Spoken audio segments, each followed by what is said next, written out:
Hey, what's going on everybody? It is Slash687 here, back at it again with another PC build guide video. Today I have an $800 gaming PC. It's been a while since I last posted. I've been moving into college, getting all that situated, but I'm back at it again. I have another video. I should be posting once or twice a week. That's the plan at least. We're gonna see how the schedule works out, but until then, here's a new video, here's a new build guide, and I assure you everything in this build is compatible and everything's in order. I uploaded a build a while ago and there were some problems with it, but I got it all sorted out and it should be fine now. Anyway, let's get back into the build. Starting off with the CPU, I have the Intel Core i5-6500. It's a 3.2 GHz quad-core CPU. It does not have hyper-threading. It's not overclockable. It's not one of the K-series CPUs, but it does include a CPU cooler, and we aren't going to go with any aftermarket cooling since, like I said, this isn't overclockable, so it's not completely necessary, and it does save a bit of money so that I could squeeze in a much better GPU. But anyway, this CPU is great for gaming, and overall, it's not the best for editing, but it is going to get the job done in this PC right here. Next up, for the motherboard, I have the Gigabyte GA-H110M Micro ATX motherboard. You all have seen this a million times on all my other builds. It's a socket 1151 motherboard, so it is going to support our CPU. It has up to 2 memory slots supporting up to 32 gigabytes of DDR4 clocked at 2133 megahertz. Has 4 SATA 6 gigabit per second ports, which isn't bad at all. Does not support SLI or Crossfire, however, but it does have onboard USB 3.0 headers.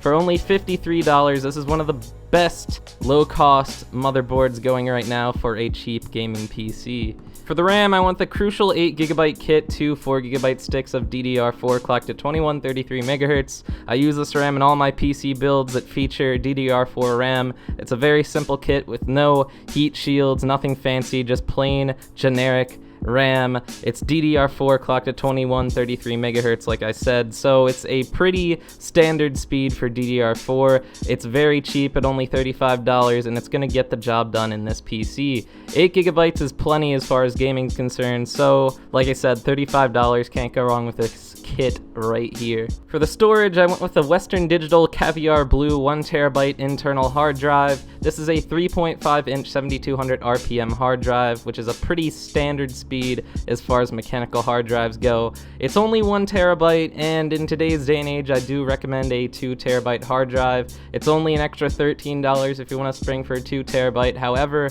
I could not feature a 2TB in this build simply because the cost would just be too much. However, if you can afford it, I would definitely recommend going for 2TB. But this hard drive's not really that bad at all. 1TB, you're still going to be able to have a decent amount of games, photos, whatever else you want to put on there, and the speed is pretty good as well. So for only $47, can't go wrong with this hard drive right here.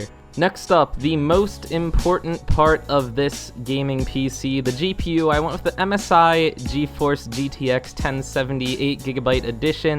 The GTX 1070 is one of the best GPUs for your money right now. It beats out the GTX Titan X, which just launched a year ago for about $1,200. This GTX 1070 is only a little over $400, and it beats the GTX Titan X handily. It's a very good GPU for the money. It's not exactly what I would consider mid-high end right now because it is over $400, so it's pretty top tier as far as GPU pricing goes. The launch of the 1000 series GPUs did kind of swing all the pricing scales on all the GPUs. However, it's still a great GPU for the money, even though it is a lot more expensive than the past 70 series cards that we've seen in the past. It's a great deal, like I said, better than Titan X, and it will play pretty much any game 1440p at 60 FPS ultra settings, so can't go wrong with a GTX 1070 and an only $800 gaming PC. For the case, I went with a DIY PC Solo T1 BK ATX mid-tower case. It's pretty much just the cheapest case that you can find that has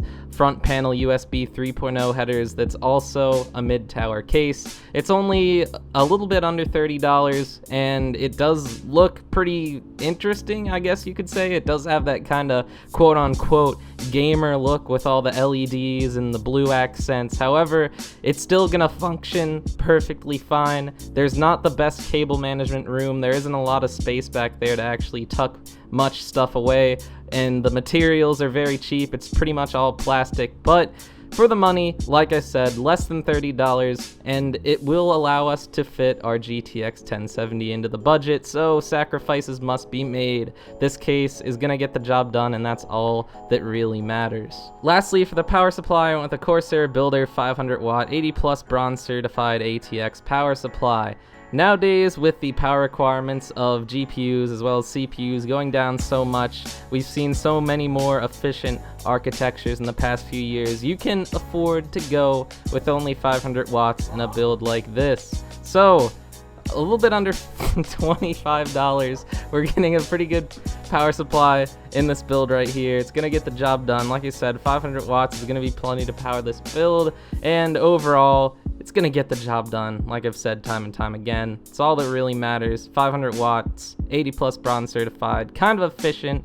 That's the power supply we're going with here. So that's gonna wrap up the build. I hope you all enjoyed, and like I said, I'm sorry I haven't uploaded in so long. I was just getting adjusted to college, but I think we're in the clear now. We should have 1 to 2 uploads per week. So I hope you all enjoyed. If you did, be sure to leave a like rating, and if you have any questions, be sure to leave them down in the comments below, and the beautiful men and women in the Slash Think Tank will help you out. I hope you all have a great night, and be sure to subscribe if you're new. I'll see you all later. Have a great day.